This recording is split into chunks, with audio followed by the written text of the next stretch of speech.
Hello. So today I am on week 3 of my going live for 30 days.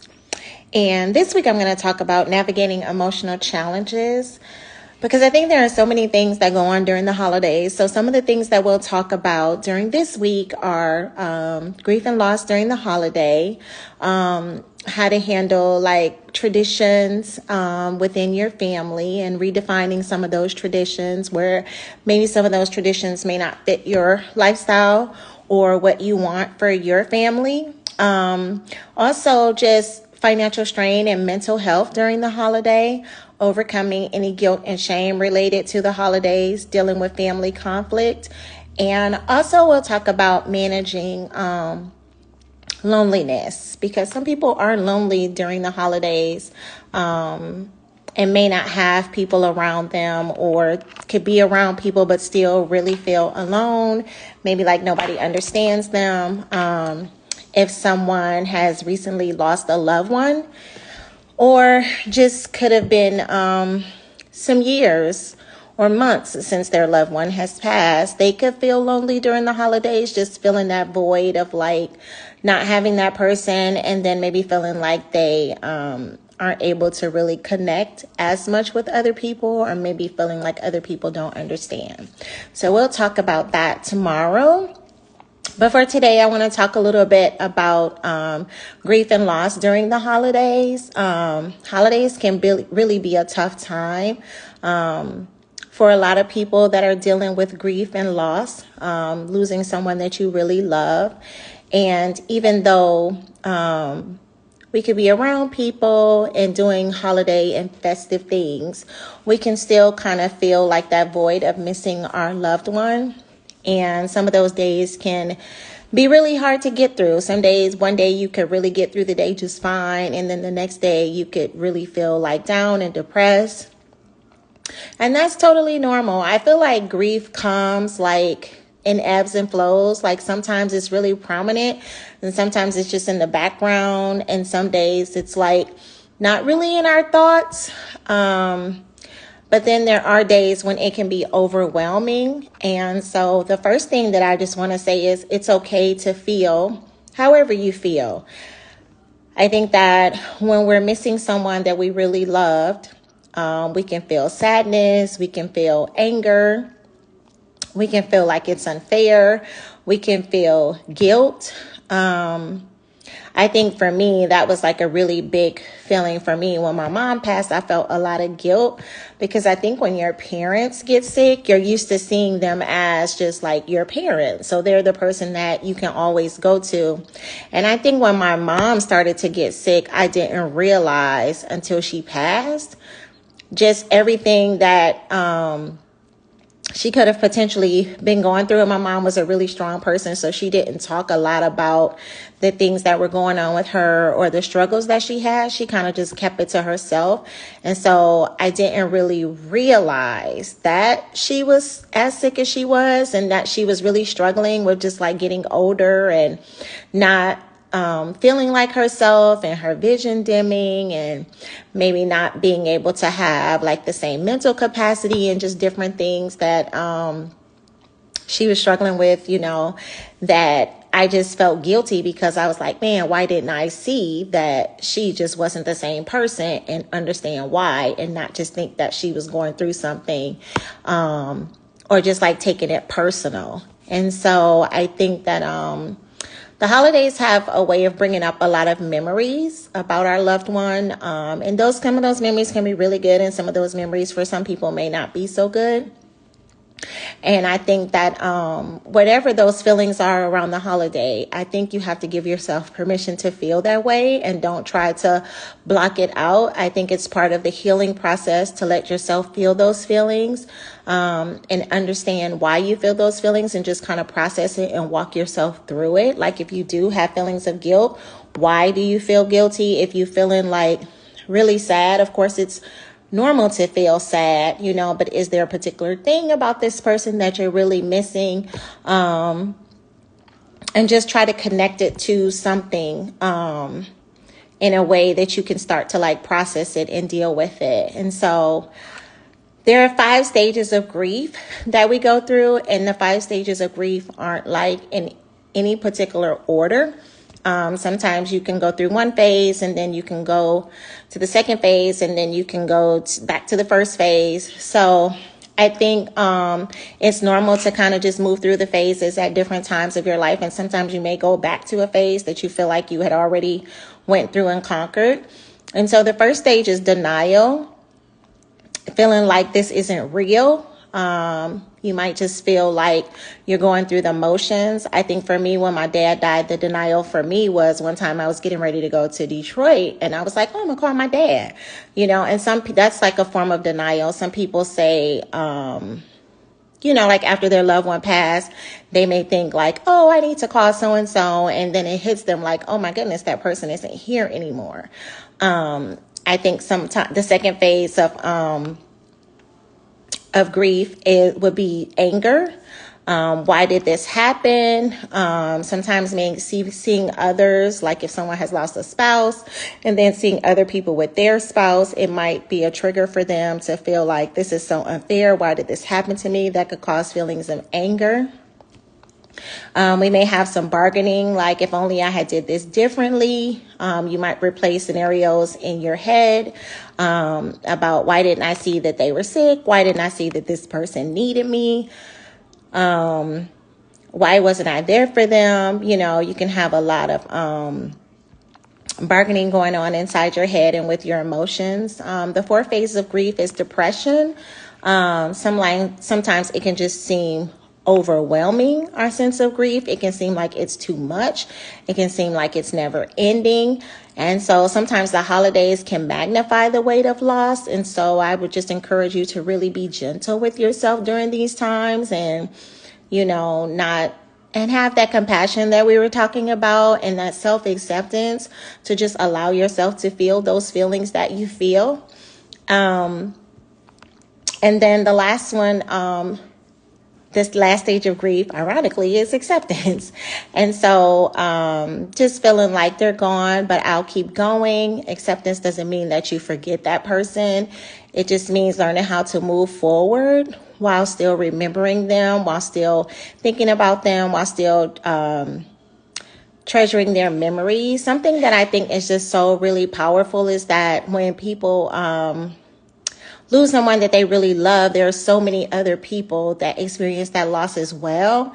And even though we may have a different feeling about our loss than someone else has about their loss, but I think it's so healthy to talk about people that knew that person because they know a different side of that person, or they may know some things about that person that you didn't know. And it could be someone that you knew your whole entire life, but somebody else may have experienced them differently. And that can be really comforting. Like when my aunt passed, my uncle, he was talking about how like when they first got married, and he just told us some things that we didn't know. And it was just really heartwarming to know like, wow, I didn't know this about this person. And even though they're not here anymore, I can still learn more about them. I can still discover things about them. So I think it's so healthy, especially like when children lose their parent, to have people to speak into their life about that person. And I would like to touch on that for a little bit about children who lose a family members or lose a parent, a grandparent, aunt, uncle, someone that they were close to. They're experiencing their grief in their own way, but they're also at the same time looking to the adults in their life to try to recognize what that should look like, because children are always learning from their environment. And so when it's when grief and loss is normalized, where kids feel like, okay, we still talk about this person. Sometimes when we talk about them, we cry. Sometimes when we talk about them, we laugh. But we don't ignore it like the person never existed, because that can be confusing to children. They can feel like the adults in their life have moved on from that loved one, and they could have a hard time really just like processing it and coming to terms with what has happened. So I think when we talk openly and create a safe space to talk about the loved one that is gone, that helps children to include them, like in any traditions or during the holiday that you may have had, to show them how to make a dish that that family member made, or to introduce them to something. Like like my mom loved Christmas, and so I tell my kids just about different things that we did at Christmas when I was a kid, or when we listen to our holiday Christmas music. I'm like, oh my goodness, Nana loved this song, and that just brings a connection for them and helps them to know and discover their loved one that's no longer here in a new way. You also want to just keep it simple. Grief can be overwhelming. So just offer simple explanations and be honest about how you're feeling. If you're sad, if you feel like, I just don't understand this, I don't know what happened. Like, you don't want to overwhelm the child with your feelings, but it's okay to say that you feel sad, or, you're really upset that this person isn't here. And then another day you may be feeling, a lot of gratitude for having that person in your life, because when their feelings are going up and down and they have a range of feelings, they will understand that those things are normal because you've helped them to normalize that. So it's okay to grieve. It's okay to give them permission to grieve and to feel how they feel, and to be able to express their emotions, and to give them the vocabulary to be able to do that. Also, there are other ways that you can honor your loved one. You can share stories about them. You can volunteer or do random acts of kindness in their name, which is a beautiful way to honor them. You can reflect on them. Maybe if you have like movies of the holidays or traditions that you had. Also want to think about just how you want to live your life. Sometimes people can really, really inspire our life. And just the people that God has really blessed us with and has allowed us to have as a part of our life, we can make a decision to really just like do some things to just to implement some of their characteristics if we were really inspired by them and felt like, oh, this person was a person who really liked to give to others. And every year they would go and volunteer at soup kitchens around the holiday, or they would adopt a family, or just things like that that people do that you really love and care about. You can keep those things going to honor them. And so grief during the holidays, it can be really, really tough.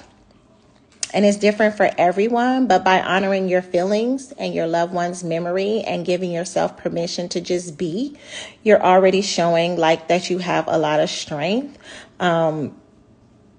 Remembering that grief doesn't vanish. We just learn how to carry it in a different way. And I think that when you have someone and they leave here, it is so sad, because that person is gone and you have a lot of memories of them. But I think the beautiful thing is that you do have memories. And once you kind of overcome that initial shock and grief of that person not being here, then it does get easier. You will never forget that person, and there will never really come a day that you don't miss them or think about them or have a fond memory to share of them. But you can learn how to go on with your life. You can learn how to continue to tell other people about this person, like even people that didn't even know my mother that I know now, that I've met, and since she's been gone, I tell them different things about my mom and share stories about my mom. And just keep her going, in a sense, like just keeping her memory alive, because she was so important to me. And so I don't want people to think that they have to just get over it. Like one of my students said, that he was really missing his grandmother, and he's like, I feel like my parents just want me to get over it and move on. And I was like, well, you have every right to miss your grandmother. You have every right to still think about her, to want to talk about her, and sometimes people are just dealing with grief in their own way. And sometimes it can be at a point in grief where we don't really want to talk about that person, because the hurt and the pain of it is too much in those initial days or months or maybe even in that first year. We have to be able to have our own way, our own path towards healing. And I think that that looks different for everybody. Two people can experience the same loss, like two people can lose their parent and they can handle it differently.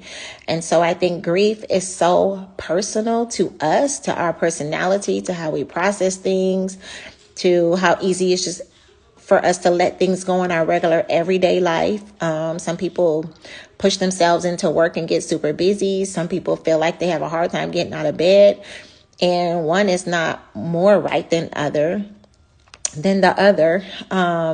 It's just based on how we deal with things. And I think to be honest with our feelings and with ourselves, and just give ourselves the time to really just grieve that person and miss that person and acknowledge the loss of the magnitude of that loss and what that loss means to you. I think that is healthy.